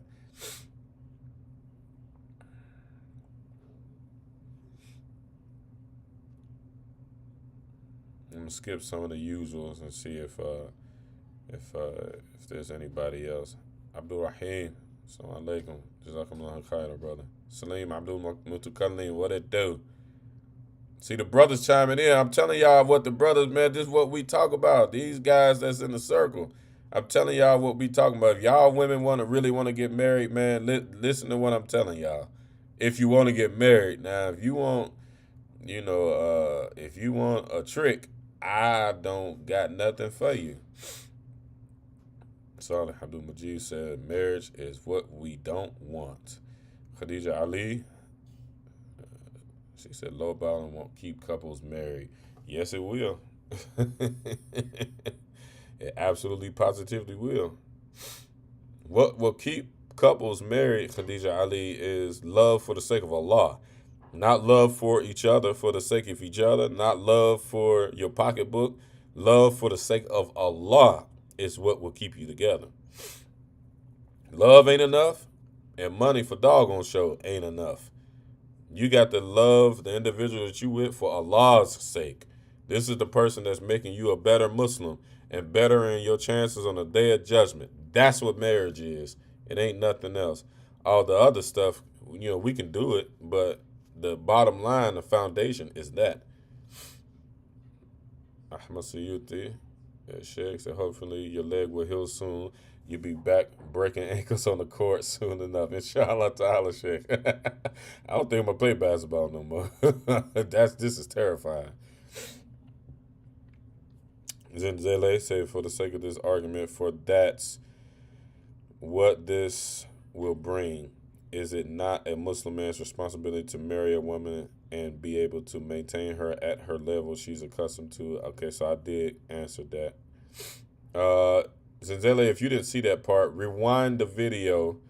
Go back to the slides. To when I start the slides in the video, I explain that in minute detail. Jamil Hassan said, "Keep posting the evidence from the Quran and Sunnah. Facts, facts. This is what we don't read. We read reels, but we don't read that stuff." All right,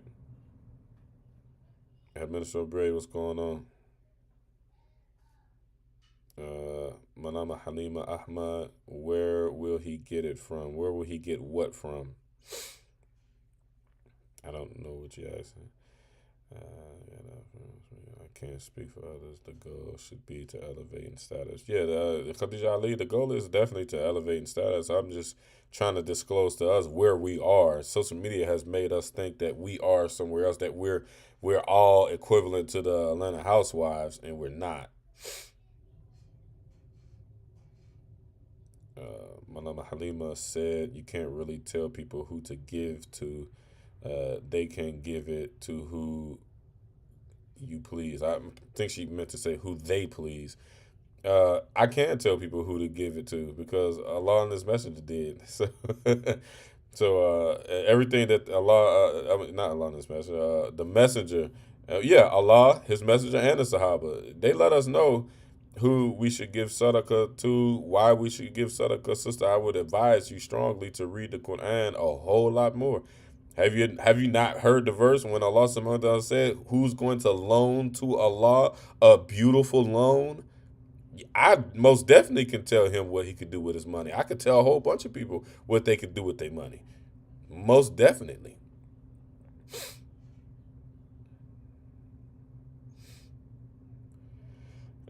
Malama Halima Ahmad said he just been busting brothers out for not paying correctly. Yeah, so I think you might have said that a little early on the show, and I have already proven that he's not correct in how he says that a brother. See, this type comment is the reason why I did this live stream because sisters are believing that that is Islam. That's not Islam.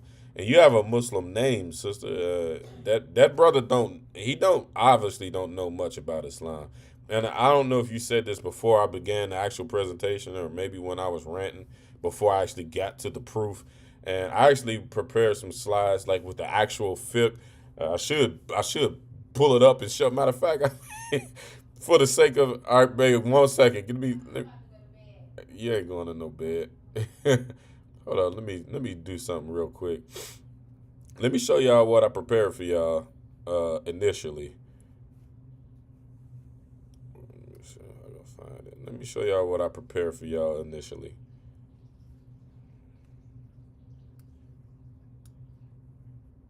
Okay. This is what I had prepared for y'all initially. So before y'all say brothers is just not he's exposing brothers for not paying correctly. You got to and this is just one section of the fiqh of nafaka. I'm talking about I spent probably 3 hours. I skimmed through this in translation. I didn't have the time to translate all of it. I skimmed through it to translate the part that was relevant to this conversation. Before you can say how brothers are supposed to pay correctly, you got to know this. You got to know that. You can't you can't say a brother is supposed to pay correctly because Yada said it. And I can guarantee you, I can bet you every dollar that I own that what Yada said ain't in that. And mind you, this is just one small section. This conversation of Nafaka goes into like almost a whole entire volume throughout various fiqh books. This is one of our grand fiqh books in the Maliki fiqh, Surah Salik. So this is actually what I had prepared for y'all. I was really gonna beat y'all across the what you call it the lace front. I was really gonna give it to you, but throughout the duration of the day, I got really tired, and I didn't do it. But if I keep seeing comments like that, I'm gonna have to do it. I'm gonna have to do it. So, yeah. So that's not correctly. All right, baby. I'm ready. Okay, y'all. I gotta go. I love y'all for the sake of Allah. Uh, this is all just for the sake of building. The reason why I wanted to do a live stream like this, and a lot of my content revolves around this tone and context, is because we have to know we have to know reality, and I want us to be like places like Palestine, where everybody's married, where they don't understand what zina is, where they don't know what child support is, where they don't know what systemic oppression is. Outside of them fighting the oppressors, I'm talking about systemic oppression. Well, technically, they're dealing with it as well with the Yahud. But I want us to have a true identity, a true culture. I want us to truly be able to build with each other, to advance as a people. Once we establish our identity as a people, then we will be able to advance. We won't have any more cop killings. We won't have any more mass incarceration. We won't have 75% of black women being single mothers. Our marriage rates will go up. 50% of black people are not married and never married. And the vast and married couples make more money than single people. You would think, as much people talk about a bag, that they would just think about it. The statistics that I showed y'all. On average, a black man makes $50,000, and on average, a black woman makes $44,000. That's $94,000 together. We close to almost that other side of that 6%. So we got to do what we got to do in our situation. If we sitting back thinking that life is like what Yada said, then we're not going to survive. We're gonna continue to tank as a people, and that's my incentive, is to uplift us as a people. We got women that we got to get married. I got daughters that I got to get married. I got sons that I got to get married, and I slash we are bringing our daughters and our sons into this environment, into this influence. We bringing them into that type of influence. That's not this. This is why we must worry about it. This is why it's not a situation where you only worry about what's inside of your home. We don't do to each his own in Islam. There is no such thing as don't worry about what's going on in his home and whatever what he's doing with his wife. There's no such thing as that in Islam. As a matter of fact, there's a hadith when the Prophet Islam told us a story, and this is going to be real short. Some people were on the boat, and there were two levels of the boat, and at the bottom of it, and I don't know the condition of this hadith, but the meaning of it is true. And there were the people at the bottom of the boat came up to the top of the boat and asked the people at the top of the boat for a drink of water, for some water for the people at the bottom of the boat. The people at the top of the boat thought that they were better than the people at the bottom. And they said, nah, we ain't giving y'all no water. Get up out of here. Go get your own water. So when they closed the door on them, they went back down to the bottom of the boat. They said, what we going to do? We ain't got no water. They said, one of them had a good idea, said, hey, we floating on water. Won't we just cut a hole in the boat and get our water out the boat? Do y'all know what happened after that? Somebody right now tell me what happened. One person tell me in the comments what happened to that boat. Somebody tell me what happened to that boat. I'm looking at the comments right now. What happened to that boat?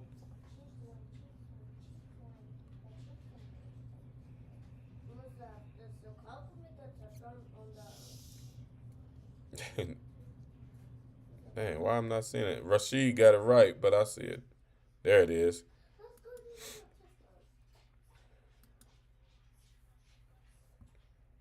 Done deal. The boat sank. So there is no such thing as to each his own in Islam.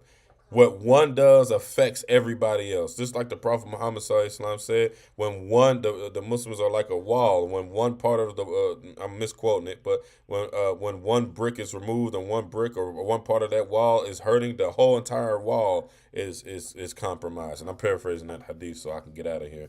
That we don't have to each his own. We all must see what's right. Like the Prophet Muhammad SAW said, if you can't change something with your hand, change it with your tongue. If you can't change it with your tongue, to just agree within your heart. I'm trying to change this stuff with my tongue. So it is my business, and it's definitely my business when Mr. Yada and Miss Aja are attacking my people. the black Muslims. Those are my people. They're attacking our influence. I'm the one that got to conduct marriages. I'm the one that got to take care of women and protect them from bad men trying to marry them. I got to do that. Y'all are not doing that.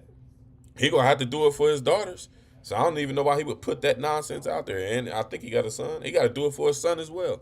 So we have to control our influence, and we have to establish the proper influence and sustain that. That's what this is. This ain't me worrying about Yada and being a hater on him and all that. I don't see nothing to hate on, honestly. I don't. So I love y'all for the sake of Allah. Thanks. I appreciate that, Abdul Aziz Majid. I appreciate that. These issues are definitely relevant, and that's why I pride myself on speaking on the relevant issues. But I gotta go. My wife ready to eat her steak. I love y'all for the sake of Allah.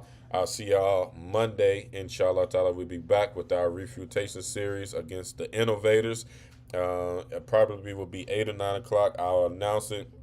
Y'all make sure and like, share, and subscribe on all of our platforms, on all of our pages, inshallah ta'ala. I think, let me see, let me get the pages up here.